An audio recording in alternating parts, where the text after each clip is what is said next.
Hey YouTube, what's up? It's your boy Sean Austin here again from Sean's Rabbitry and Aquaponic Produce, and we're back today with another rabbit farming video. But today we're going to talk a bit about nest boxes. Right, you know, the whens, the whys, the hows, the different types, all that good stuff. So stay tuned, we'll be back with more right after the intro.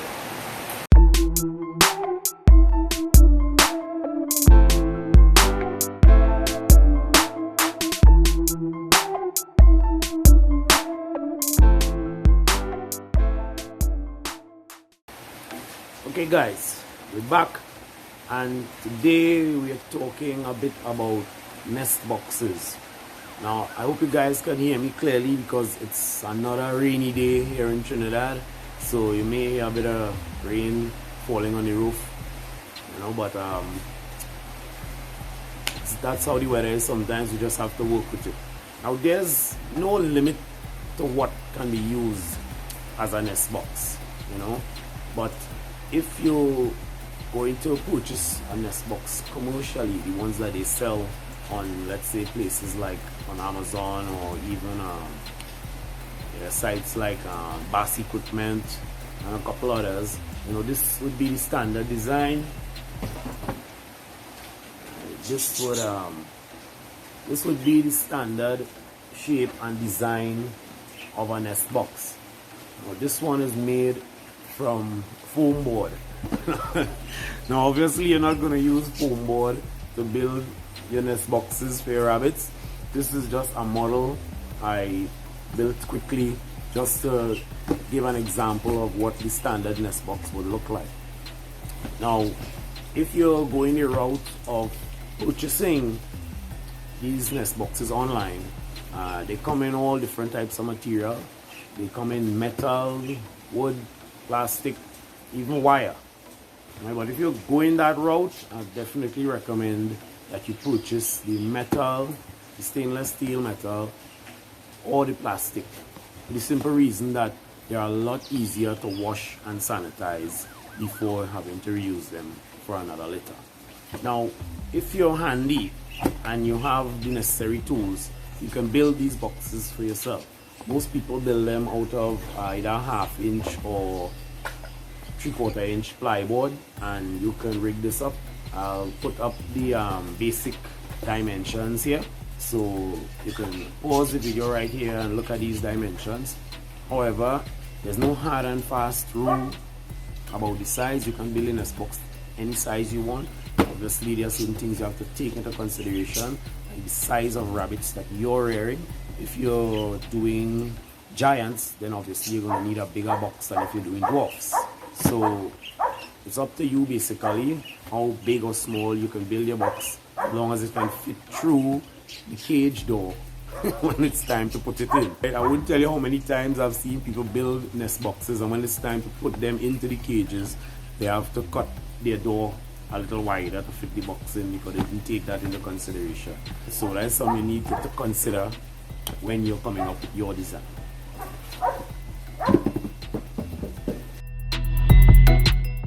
Now basically on a small scale, you can use almost anything as a nest box. Okay, if you just have one door or a couple doors and you don't have the finance or the skill to build these nest boxes, you can use almost anything. I've seen people use cardboard boxes. You know, you just fold the box and you cut a hole to the side of the box that is big enough for the door to enter and exit, and that works just fine. Obviously with cardboard you run the risk that the door will do some damage by biting along the edges and things like that, but it's a temporary situation, and when she's done you simply discard the box and get another box next time. A lot of people use what we call oil kegs, those empty oil containers. Let's see, those are probably 5 or 10 gallon oil containers that are usually discarded. People tend to just cut a hole to the side and use that as a nest box. Obviously they drill some holes at the bottom to allow for drainage, okay, and that tends to work just fine. But like I say, let me give you a couple examples of what we use here. These are two of the baskets that we use as nest boxes, and they work just fine. Now, this one, of course, now first let me look at this one. This is the ones we used previously. This is about 16 inches by 10 inches and about 4 inches deep, and this works just fine. Now obviously I'm not going to recommend this if you live in a country where it gets really cold, because this is not going to keep a lot of heat in there. Okay, but here in Trinidad, we are, if you're not familiar with Trinidad and where we are the most southerly placed island in the Caribbean chain, just north of Venezuela. So of all the Caribbean islands, we're the closest to the equator, so it never really gets cold here at all. In fact, it never gets cold. Might be a little cool at nights, but it never gets cold here. So these boxes work just fine. Then we switched to these, right, because these are Rubbermaid. They're a bit sturdier. It's a stronger container, and you can see there we simply drilled some holes along the bottom to allow for drainage, just in case the dough might urinate in the box or something like that. Happens from time to time. The urine would drain out, so the kits remain relatively dry, you know. But like I said, there's no limit to what you can use as a nest box, as long as it's big enough to fit the dough and small enough to fit through the door of your cage. Now, you don't necessarily need a box that's too big. As long as the dough can get in here and get out, they'll be just fine, because they're not going to spend any significant amount of time in this box anyway. They're going to hop in here for about 3 to 5 minutes, if so long, nurse the litter and hop out, and that's it for the day. So you don't necessarily have to overthink this and think that they need such a big box to be comfortable and all of that. You know, you really don't. Right? Don't overthink this thing. Just give her a container that you could work with, and you're good to go.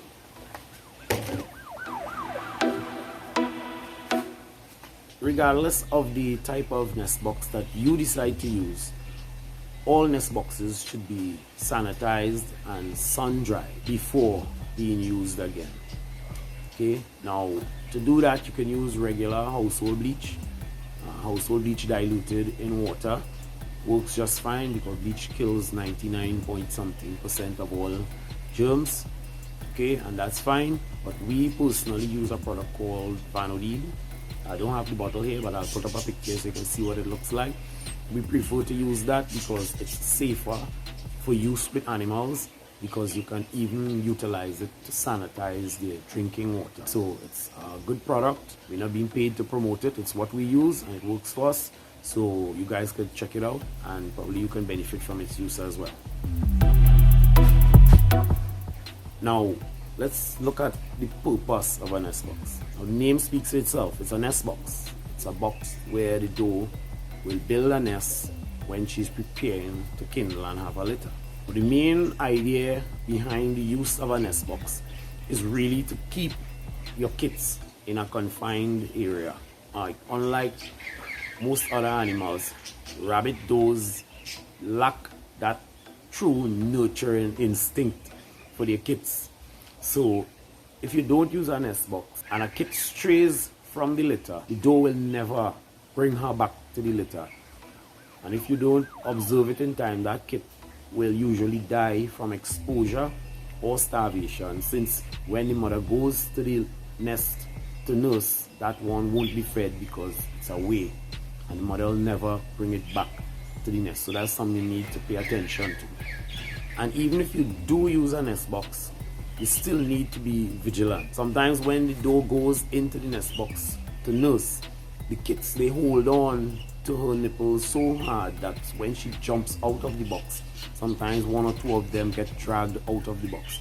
So you'll come and you'll see kits on the wire from time to time, and it's up to you to return them to the nest box. Sometimes you may lose these kits to exposure if you don't get to them in time, especially depending on the climate where you are. If it's really cold, you run the risk of losing these kits to exposure. So you're the one who's going to have to look after them and return them to the nest box if ever they do get dragged out. Now, most people, when they're putting in their nest box, they would include some nest building material in there to help the doe with that job, like hay or some dried straw and things like that. I've even seen people use shredded paper. They want that doe to build a nice nest so that she can insulate the kits and keep them nice and warm until they grow their own fur. Once they grow their own fur, they're okay in almost any. However, having said that, like I said, the materials they can use vary, right? Sawdust, I hear a lot of people ask from time to time if they can use sawdust. I don't recommend sawdust because for the simple fact that the dust gets into the nostrils of the doe and the kits, right? And that can lead to respiratory illnesses, right? We use wood shavings, right? Because it's cheap and readily available. So we would use a bunch of this in the box when she's getting ready to build her nest, and that seems to work fine for us. Now, as far as when to put in the nest box, a good rule of thumb is 2 days before the scheduled kindle date. You know, the average gestation for a rabbit doe is roughly 32 days in our experience. Some people will say 31, but it doesn't matter. It's no big deal. If you think it's 32, then you would put in the box on day 30. If you think it's 31, then you'll put in the box on day 29. I wouldn't, however, go past day 30 before putting in the nest box, because some does, especially first time does, they might kindle a little earlier than usual, and you might come home and find kits on the wire. Also, I wouldn't put in the box too early either, like too early before day 30, because most times, unless they're really close to kindling, they just end up using this as a toilet. So before they even have the litter, sometimes you have to remove this and clean it out or replace it with another box, because they have made a big mess in there. So don't put it in too late and don't put it in too early. 2 days before your estimated date of kindle is the best time in our experience. Okay? And another thing to consider too, and it might seem obvious or sound obvious, but you should try as best as possible not to place the nest box in the area where they tend to urinate all the time. If you observe your rabbits, you will notice that most of them tend to use the same corner of their cage all the time to urinate and to defecate. So, and usually it's not that hard to tell, because that area of the cage tends to become a bit white from the calcium deposit, right? That's usually relatively high in their urine. So you notice the area where they use as their toilet, you try to put the nest box away from that area, right? Because what's going to happen is that she's going to go in there and she's going to keep urinating there, and the kits will be soaking wet all the time, and they usually die of exposure. It has happened, and I'm sure most of you have had that experience before. So that's just something to consider when you're putting in the nest box. Now guys, there's an issue that comes up a lot, even for experienced farmers, and that is a case of those that kindle on the wire. Now, let's say you forgot, you missed a date to put in a nest box, and you come home and you find the litter scattered all over the floor of your cage. You can still put in the nest box. Better late than never. So you would put in the box and you would place all the kits into the nest box, placing the box in the estimated area where she would have kindled. You can usually tell because sometimes she would have pulled fur and you would see fur in that area of the cage, or if she didn't, you could look below the cage and sometimes you might see a few of the afterbirths that may have fallen through, or some blood that comes with kindling, which is normal. So you have a general idea of the area of the cage where she would have kindled, and you place the box in that, as close as possible to that spot, and you place all the kits into the box. If you can't place the box there, then place it anywhere else in the cage, right? Most does will make the adjustment and tend to the litter. There will be the odd case when the does, they won't tend to the litter, this would be a perfect time to foster them to other does to try and save some of those kids. Now, if you haven't seen our video on fostering, I'll link that in the description below, so you should definitely check that out, because that's a useful tip that you can use to save some of those kids that otherwise would die if the mother is not tending to them. Now guys, if all goes well, your doe is going to pull fur from her body to combine with whatever nesting material you would have provided to build a nice cozy nest for the litter. Right? But this will vary from doe to doe. Some does will pull just enough fur to build a nest. Others will almost completely strip themselves naked, pulling a large amount of fur. Some does, and this happens a lot with first-time does, first-time mothers, they'll pull no fur whatsoever, but sometimes they do take good care of the litter, they just don't pull any fur. And then there are times when does will kindle and they won't pull any fur until probably about 2 days, a day or two after they've kindled. All this is normal, it'll vary from doe to doe, so don't panic if you don't see a nest built right away. Right, it varies with each one. Some of them will build their nest 2-3 days in advance, and you'll have to keep checking to see if they kindle. And some won't do it until long after they've kindled. So don't panic, just give her time. I can give you guys a little tip here. In those extreme cases where a doe has pulled an obscene amount of fur and almost fills the entire box, right, what you can do is that you can take some of that fur, as long as it's clean and there's no blood or anything on it. You can take a decent quantity of that fur, put it in a clean plastic bag, and you can keep that for future use. So sometimes if we have a case where a doe kindled and she didn't pull any fur, sometimes we'll take some of that fur that we had stashed and we'll put it into the box with that litter to help insulate them. A lot of the times too, it tends to, as far as I know in our experience, it tends to trigger that behavior in the doe, because she sees the fur, she starts playing with it, and then eventually you start see her pulling her own fur to add to the nest as well. Right, so that's just something you guys could try. We do it all the time. What else can we say about nest boxes? I think that's about it. So I hope you guys found some of this information useful, especially you new farmers. Right? If it's your first time here with us, of course, please hit that subscribe button, and don't forget to hit that little bell so that you'll get notifications whenever we upload new content. Right? Look out for a brand new aquaponics video this coming Wednesday, and another rabbit farming video next Monday. So guys, thanks again for being with us. We look forward to seeing you guys in the next video.